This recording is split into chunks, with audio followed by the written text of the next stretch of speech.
Hello, and welcome to another session on advertising. I'm Swati Singh, and our subject expert today is Ms. Simrat Gulati, with nearly 3 decades of experience in advertising, marketing, consumer behavior, and public relations, and have been teaching as guest faculty in AJK MCRC Jamia Millia Islamia, New Delhi. We have understood the concept of a brand in one of our previous sessions, and we need to go beyond this now. Our queries like, how does a brand get created? Is it created or does it happen on its own? Who makes or creates a brand? What are the important decisions to be taken regarding the creation of the brand? And what are the plans and strategies we can make for the brand? This is what we will be looking at in this session. We have studied earlier that a brand is made up of various elements like the packaging, color, logo, and its image and reputation in the market, and the mind of the consumer. The concept of branding is needed to differentiate the same product coming from different sources and having different features or attributes. It also conveys to the user or consumer many aspects of trust, quality, and performance. And also, a brand eases the logistics and business modalities for the manufacturer and the marketer. From this, it emerged that a brand is created in its physical form by the producer or manufacturer with an aim that it makes a place for itself in the market and the consumer's life. As it performs in the market, it builds a reputation for itself and acquires an image and standing. It starts moving beyond the physical realm into the emotional and subtle areas for the users. It has a value for the user or consumer and for the marketer also, which goes beyond its tangible, measurable value. It acquires dimensions and value based on perception and feel of the user. This is the equity the brand has. For the maker of the brand equity is the commercial value that derives from consumer perception of the brand name of a particular product or service, rather than from the product or service itself. The brand equity concept. There is no common viewpoint on how it should be conceptualized and measured. It gets defined in terms of the marketing effects that can be uniquely attributed to the brand. It is based on the role of brand in the marketing strategies. So we can say in simple words that brand equity relates to the fact that different outcomes result in the marketing of a product or service because of its brand name. As compared to it, the same product or service did not have that name. The value the brand has for the user or consumer, and the goodwill and position the brand holds in the market because of its name. Uniqueness and distinction is its equity. Equity is a sum total of all the efforts put in for creating and maintaining a brand. So, let's start with the creation of a brand. The brand gets created by various elements, namely the brand name, logo, packaging, color, tagline or slogan, or signature tune or theme line, shape or appearance, graphics, sound, movement, smell, and taste.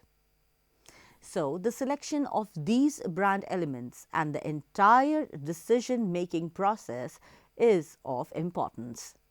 We need to understand the various criteria we use for choosing the brand elements. The first one is memorability. The name, packaging and color and the theme or slogan all should inherently be memorable and attention-getting. and therefore facilitate a recall or a recognition.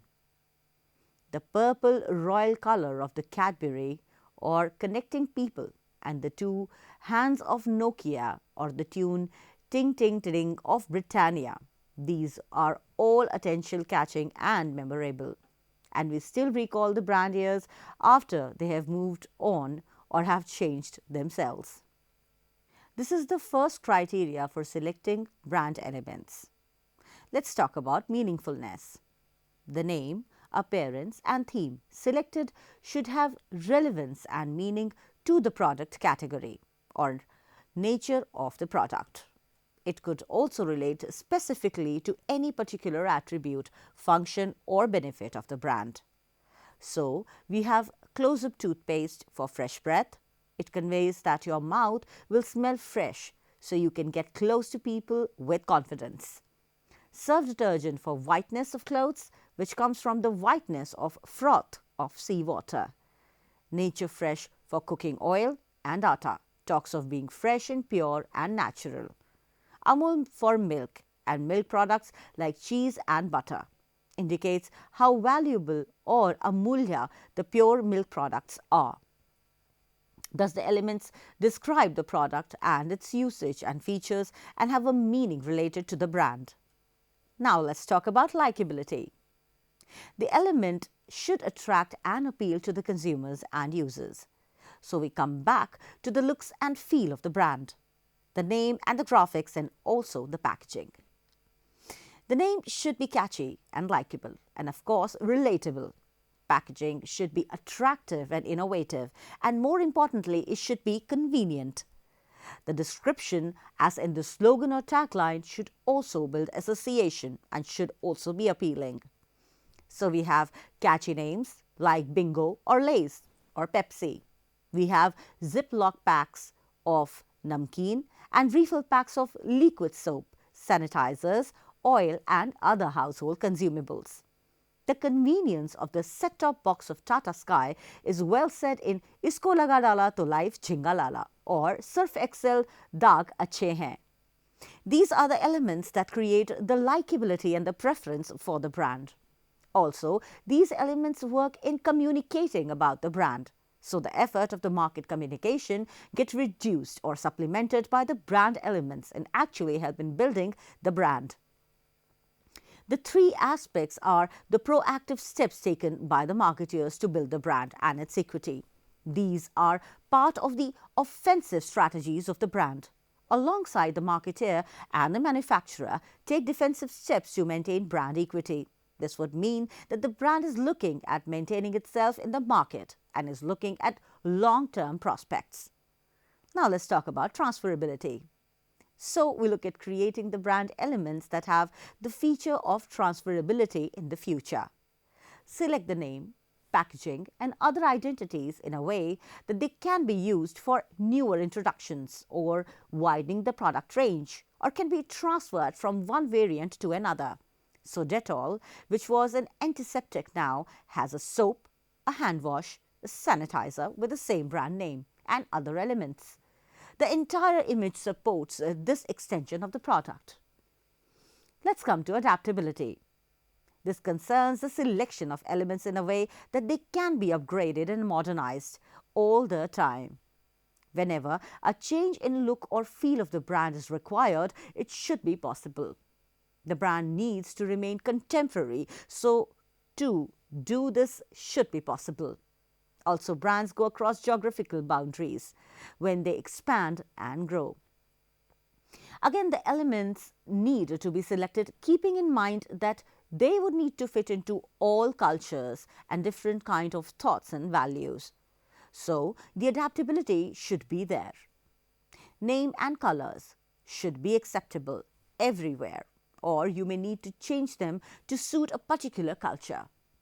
Logo and personalities chosen for the brand should also be adaptable to differing cultures. Once all this is decided, then protectability is a factor to be considered. We need to legally protect all the elements we have created. We need to register trademark against infringement and copying. So here again, select elements which can be registered.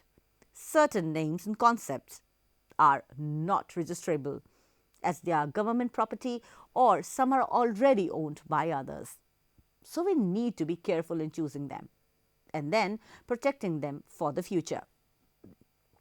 So transferability, adaptability and protectability become the defensive roles of the marketer to leverage and maintain brand equity and fight all odds in the market.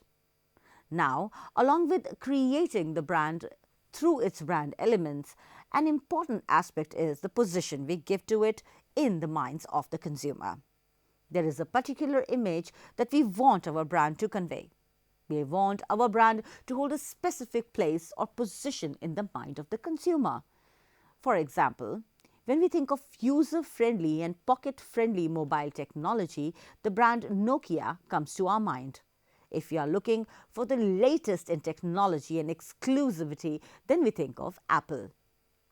Based on the quality and the brand elements and the performance of the brand, the consumer perceives a particular image in his mind and associates a brand with specific image or outcomes.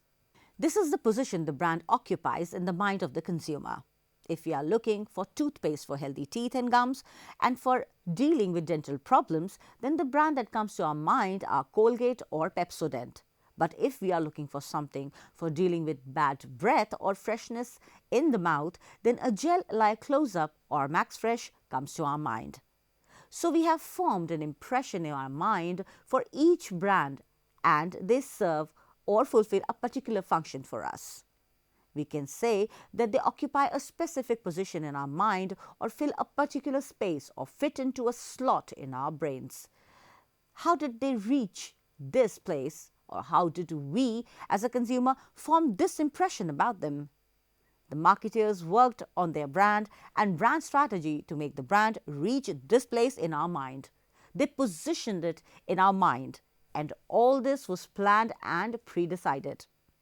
This is what is called brand positioning. Formally defined by Philip Kotler, brand positioning is at the heart of the marketing strategy, and it is the act of designing the company's offer and image so that it occupies a distinct and valued place in the target customer's mind. This distinct image is to be planned out. We need to decide what we want to convey, what place we need to occupy, and then work out how to do it. This is what is called the brand positioning strategy. The positioning exercise starts from identifying the target consumer. First, we define the consumer in terms of his demography and psychographics, and then try and understand what their requirements are, and then we position the brand to fit in the needs of the consumer. So we select a variable segment of people who have a particular need and also see that at present the need is not being met, and thus we can position our brand to meet this need and fit into the life of the consumer. So we need to understand the consumer and the market in detail, and this will indicate to us and give us the lead as to what kind of an image to give to our brand, what place to hold in the mind of the consumer, and thus what positioning to adopt for the brand in the mind of the consumer. As said by L. Rice and Jack Trout, positioning is not what you do to the brand, but rather what you do to the mind of the consumer. We also need to look at the situation of our brand in the existing market. For this, we look at the following. Does our brand have any competitors in the market? Who are the competitors? How do they relate with us?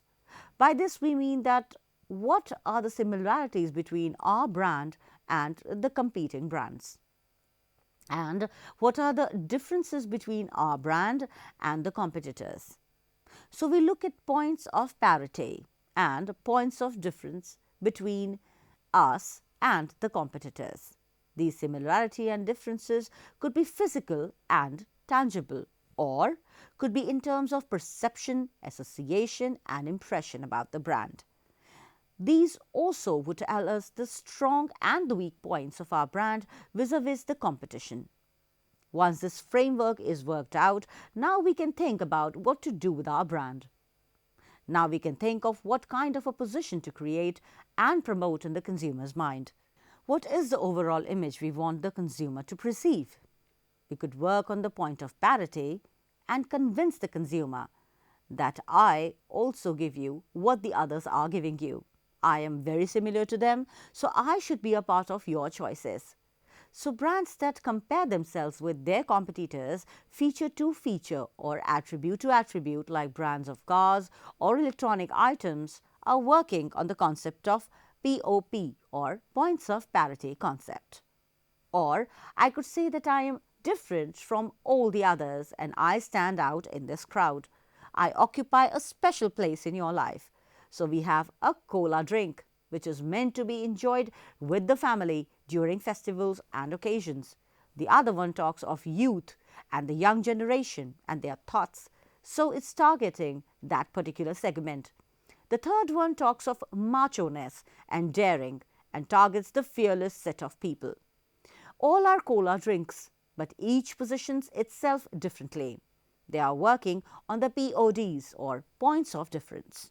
This is how brand positioning is done to achieve success for the brand and to build it up over the years. Once the position has been achieved in the consumer's mind, then it is important to maintain that position and keep it going. This is consistency, which is essential to make the brand strategy work. The entire brand strategy requires to be supported all the time in the market. So there has to be an integration of all the plans of marketing communication and branding to achieve the success for the brand.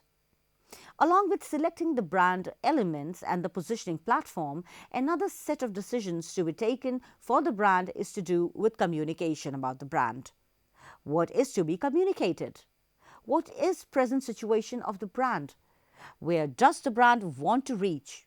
Or what does it want to achieve?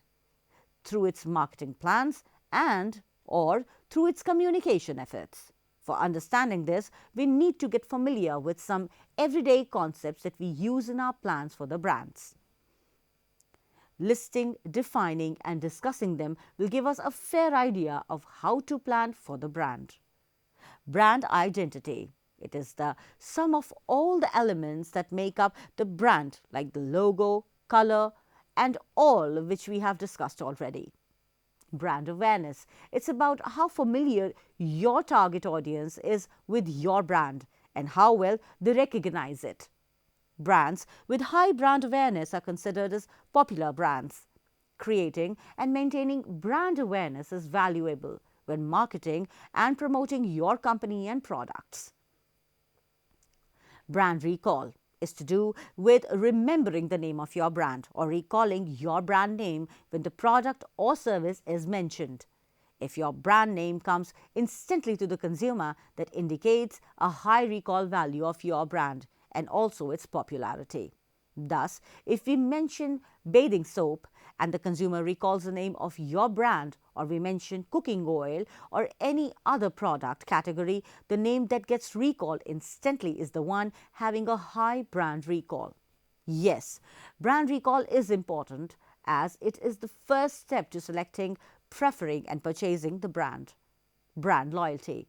It is the behavior of the consumer to purchase and use a particular brand and stick on to it, this choice. He remains loyal to the brand because he is happy and satisfied with it and trusts it. So, no matter what competitors do, the consumer keeps this brand as his choice. Brand comprehension. As the term suggests, it is the consumer's understanding of the brand.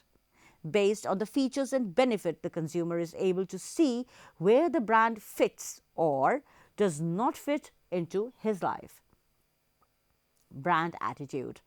It tells us what people think about a product or service, whether the product answers a consumer need and just how much the product is wanted by the consumer. The attitude to the brand is developed from brand or from the information, knowledge and evaluation of the brand. This basic understanding and conclusion of the brand leads to certain psychological effects on the consumer's mind and thinking that the next few concepts deal with that. Brand association. These are the attributes and images of a brand which comes into the consumer's mind when the brand is talked about. the connections and connotations the user makes with a brand name, which leads to the formation of a brand image, is what we would describe as brand association. So we associate Amul with Indianness, or Domino's with efficient home delivery, or Maruti with fuel efficiency and affordability. This is what a brand association is all about. Brand image is the overall impression in consumers' mind that is formed from all sources. Consumers develop various associations with the brand. Based on these associations, they form a brand image. As we have already discussed in this session, the brand identity and positioning help to create and maintain this brand image. So we can use the example of detergents to understand this. There are detergents in the market for whiteness, or for keeping color bright, or for removing stains easily. Each of them have a specific image or impression in the consumer's mind, and the consumer associates each with a particular function and would recall the particular brand when he needs that function or performance based on the image he has of the brand. Brand personality. It is a set of human characteristics that are attributed to a brand name. A brand personality is something to which the consumer can relate to as a person. In fact, brand personality is the next stage of brand image. This image becomes so strong and well defined that we can give it a human form. So Dettol, we can relate to a motherly figure, but Savlon we always think of as a doctor or a medical professional. The products are similar, but the brands have acquired different dimensions of personality. Coke is very family oriented, and in comparison to Pepsi, which is young and sporty, and Thumbs Up very adventurous and daring. Actually, all are cola drinks, or as we refer to them as Kala Wala soft drink. So this concept becomes the strength of the brand and works towards building the brand. From here emerges the brand positioning ideas and the place the brand has to occupy and maintain in the consumer's mind. Brand positioning. It is the core element of the brand and is the place it occupies in the consumer's thoughts. Its entire usage, image, functionality is conveyed through its position. This we have discussed in detail already. Brand equity, as already explained, is the value of the brand, and it's not just in the monetary business terms but the entire gamut of position, goodwill and emotional connect with the brand that makes it special in comparison to its competitors. Yes, it is the sum total of all the elements and plans that we have discussed in this lesson. Based on this, equity of the brand marketers in particularly make good use of it and leverage this brand equity in the market. That is a discussion by itself, but just to make a start, we look at the first step in leveraging this equity, and that is when the brand goes in for brand extensions. Brand extension is the use of an established brand name in new product categories. This new category to which the brand is extended can be related or unrelated to the existing product category. So introducing new variants of flavors like Colgate toothpaste has come out with herbal or salt versions, or introducing related products like Maggi noodles now has pasta and soup, both in the instant food category, or introducing different forms of the same product like Lux soap bar, liquid soap and body wash, or diversifying into newer areas like Tata going into food products and retail. This is how the brand equity is used and extensions planned to take advantage of this equity with the consumer. Today's discussion has covered the entire gamut of the plan and decisions related to our brand and its marketing.